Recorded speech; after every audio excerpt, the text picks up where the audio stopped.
I'm Jen West, professional rebel of delight. And I'm Dave Wiesdock, sage of creative scaffolding. And this is Shadow Casting.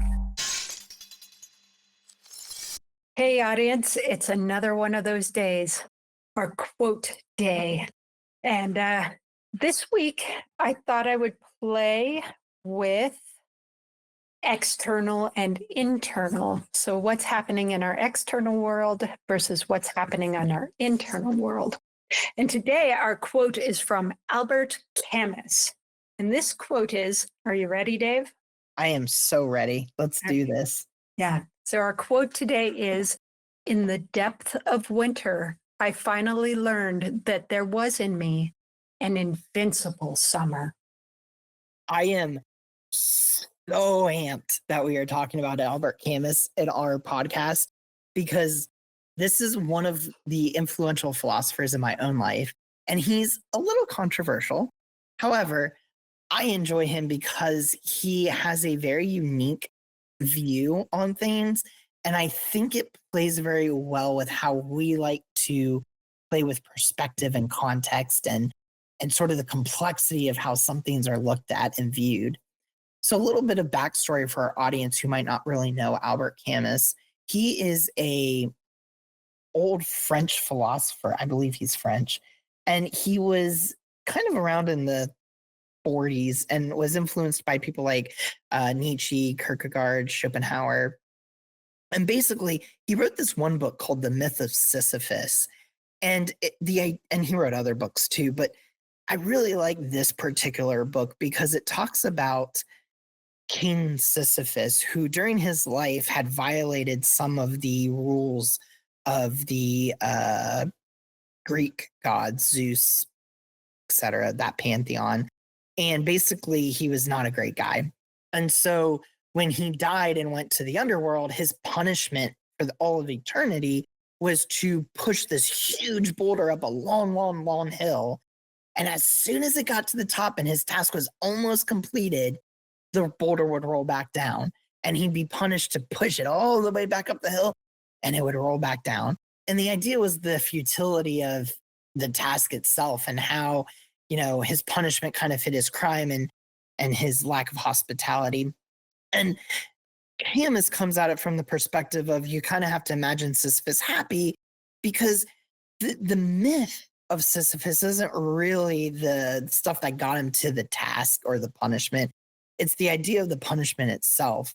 And in life, not that we're punished by any means, but in life, there can often feel times that there's a futility of what we're doing or the repetitiveness of a task. And sometimes as we start to step into who we are and into our values and into this sort of expanded lifestyle, it can start to feel a little mundane, because part of life is the mundane. It is the repetitive task. Just like we talk about in our podcast, there's a choice here. We can either choose to be frustrated by the mundane monotony of some of the times, some of the things we have to do, or we can choose to just accept that this is part of our task. And when we live in that acceptance, happiness comes from within, which is a little bit different than I think what Camus was getting at, because he portrays the philosophical perspective of you have to imagine Sisyphus happy. I'm kind of making the argument that the happiness comes from within when we do what fulfills us from within. And sometimes what fulfills us can have tedious or monotonous parts of it that could frustrate us. And we could choose that, or we could choose to recognize that we are living in our values and find that kind of joy from that space. And I think that plays well with this particular quote,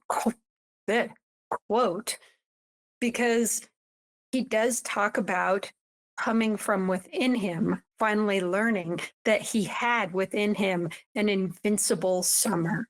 There was a lightness within him that shined out regardless of what was happening in the world.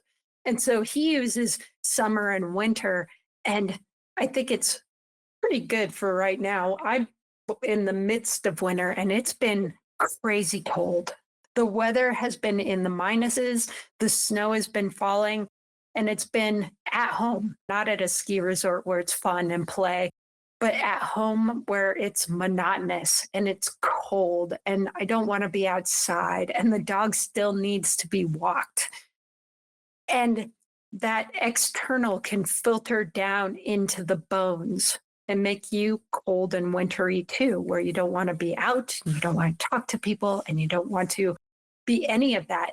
And I think what Albert's saying is no, there's a fire in us, and it's something that you cultivate and it's something that you learn, and you create your own internal energy of summer, of lightness, of joy, of, dare I say, delight. There it is. I was waiting for it. It had to come out. I love it.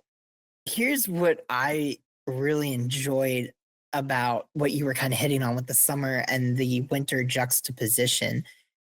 What's really cool for me in this quote is he's not saying I was living in the deepest part of winter waiting for the summer to show up and come around. He was saying even in the deepest parts of winter, summer is still there and it's like in me. And it kind of talks about that energy that you're talking about. And where I really enjoy this is recognizing that sometimes life has struggles that feel like an endless winter. I right now, I know we try to keep our podcast a bit evergreen, but right now we're in a part of the country where I call it permafrost. It's like this part of the season where there's always snow on the ground, whether it's half an inch or 6 inches, there's always snow on the ground. We're just in the deep part of winter right now. And for me, I can wait till summer shows up 3 months from now, or I can make choices that bring kind of the summer from within.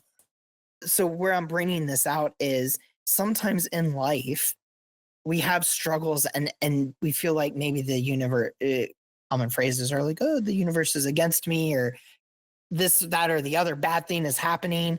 And we are waiting for the other shoe to drop, or we're waiting for some sort of rescue, I guess is the kind of word that I'm looking for.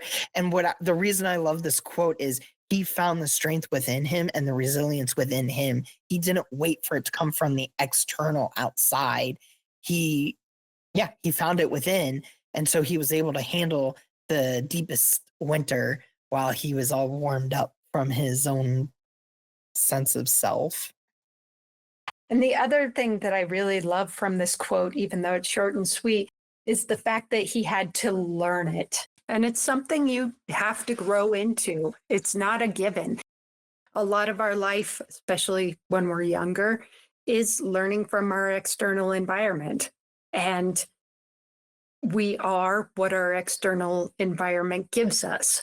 So if it's cold outside and everybody around hates that, then you are going to naturally hate cold outside. Or if it's hot outside and everybody hates that it's hot, you're going to hate that. And you're going to start associating the weather with your emotions. And I think the biggest part of this entire thing is separating your external environment from the way that you choose to feel and that you have power over that. And the easiest one is through the weather. Like the weather doesn't have to mean anything except that it's weather. What you bring to it is important. Yes, we used to talk about this, and I think that's where you're going, which is we kind of treat emotions like weather.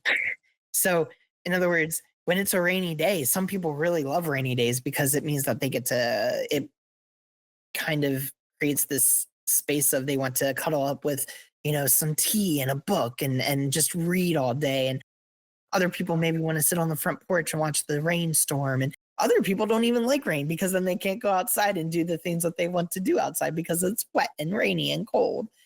What's interesting is it's all the same weather, but the difference is how you choose to interact with that weather. That's kind of where I think there's some power in this, is tying this all together. Whatever's happening around us, we can choose our own response to that environment. And that's sounds really simple and easy, but it's hard work. It's kind of nice that it's that simple because then we can just choose it when we're conscious of it. And when we're not, and we feel that discomfort, then we can get curious. Yeah, we learn the process, just like Albert said. It's not something that just happens. You have to learn it over time. You have to learn to separate who you are from your environment and who do you want to be. And with that, I just can't help it when we talk about weather and whether we feel some way or not. The poem, Weather the Weather, always comes to mind. And I don't know who wrote it, but I've got to do the poem. So here it is. Whether the weather be fine or whether the weather be not, whether the weather be cold or whether the weather be hot, we'll weather the weather, whatever the weather, whether we like it or not. Sounds like a Dr. Seuss kind of rhyme. I know it kind of does, but I adore that poem with all my heart. I think that's a really great way to succinctly tie this all together and bring out that sort of shadow casting aspect of this. And so, with that, leave us a comment and let us know where you find your invincible summer. What is your internal driver that helps you get through when the weather maybe is a little bleak for you around you? And what brightens up your day? And let us know. And as always, make sure to drop us a like wherever you're listening to and subscribe. Give us a comment and let us know where you sit with this challenge. Yeah. And until next time. See ya.